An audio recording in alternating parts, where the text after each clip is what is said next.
नमस्कार, आप देख रहे हैं भारत एक्सप्रेस और मैं हूं आपके साथ आंचल मित्तल। दुनिया भर में गोरैया को बचाने की कोशिश की जा रही है, लेकिन एक समय ऐसा भी था जब चीन ने इन्हें खत्म करने के लिए अपना सबसे बड़ा अभियान चलाया।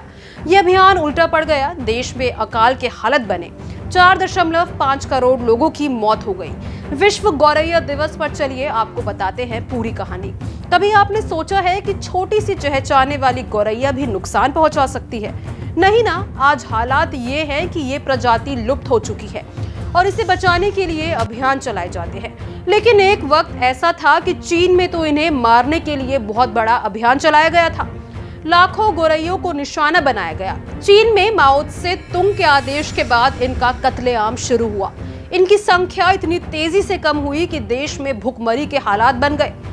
जब तक चीनी सरकार को इस बात का एहसास हुआ, तब तक बहुत देर हो चुकी थी। माओ त्से तुंग ने 1957 से 1962 के बीच दूसरी पंचवर्षीय योजना की घोषणा की। इस दौर को ग्रेट लीप फॉरवर्ड कहा गया। पहली योजना में सफलता मिलने के उत्साहित माओ ने इस बार योजना का दायरा बढ़ा दिया था, लेकिन दूसरी योजना में सफलता नहीं मिली। अपनी असफलता छिपाने के लिए चीनी अफसरों ने तर्क दिया कि मच्छरों, गौरैयों और चूहों के कारण देश को हर साल काफी नुकसान होता है, इनसे निपटने के उपाय किए जाने चाहिए। अफसरों ने कहा कि गौरैया सारा अनाज चट कर जाती है, नतीजा उत्पादन घट रहा है। इसके बाद ही माओ ने इन्हें खत्म करने का आदेश दे दिया। माओ के इस अभियान को द ग्रेट स्पैरो कैंपेन भी कहा जाता है। माओ के आदेश के बाद गौरैया को खत्म करने की होड़ मच गई।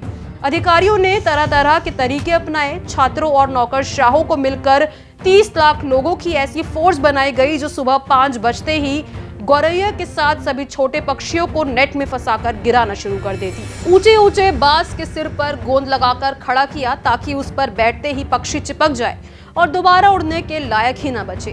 पहले ही दिन लाखों गौरैया मर गई। गौरैया को पूरी तरह से खत्म करने के लिए उनके घोंसले नष्ट कर दिए गए, अंडे फोड़ दिए गए। लोग मिलकर इतना शोर करते थे कि गौरैया कहीं बैठ ही नहीं पाती थी। विशेषज्ञों को कहना है कि गौरैया के लिए आराम जरूरी होता है। ये बिना आराम किए लंबे समय तक उड़ नहीं पाती। नतीजा, कई बार ये उड़ते उड़ते थक कर जमीन पर गिर पड़ती थी। गोलियों के जरिए भी इन्हें खत्म करने का काम किया गया। 2 साल के अंदर ऐसा समय आ गया कि लगा कि चीन में गौरैया अब ना के बराबर ही रह गई है। लेकिन इस अभियान का भुगतान पूरे देश को करना पड़ा। जिस अनाज को बचाने के लिए गौरैया का कत्लेआम हुआ, वही अनाज लोगों को नसीब नहीं हुआ। गौरैया खेतों में जाकर उन कीटों को खा जाती थी जो फसलों को नुकसान पहुंचाते थे। गौरैयों की संख्या तेजी से गिरने के बाद इन कीटों की संख्या बढ़ गई, फसलें बर्बाद होने लगी। वही टिड्डियों ने भी फसलों पर हमले शुरू कर दिए। नतीजा, चीन में अकाल के हालात बने और अब शुरू हुआ अकाल के कारण लोगों की मौतों का सिलसिला। अकाल के कारण हुई मौतों पर भी चीनी सरकार ने पर्दा डालने की कोशिश की, लेकिन विश्लेषकों का कहना है कि 4.5 करोड़ लोगों ने दम तोड़ा। चीनी पत्रकार यांग ने अपनी किताब टॉम स्टोन में ये दावा किया कि मौतों का आंकड़ा 3.6 करोड़ था। वहीं कुछ अन्य विश्लेषकों ने मौत के आंकड़े को 7.8 करोड़ बताया।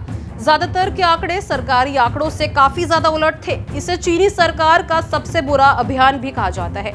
कुल मिलाकर चीन की चाल उल्टी पड़ गई। आपकी इस पर क्या कुछ राय है, हमें जरूर बताएं।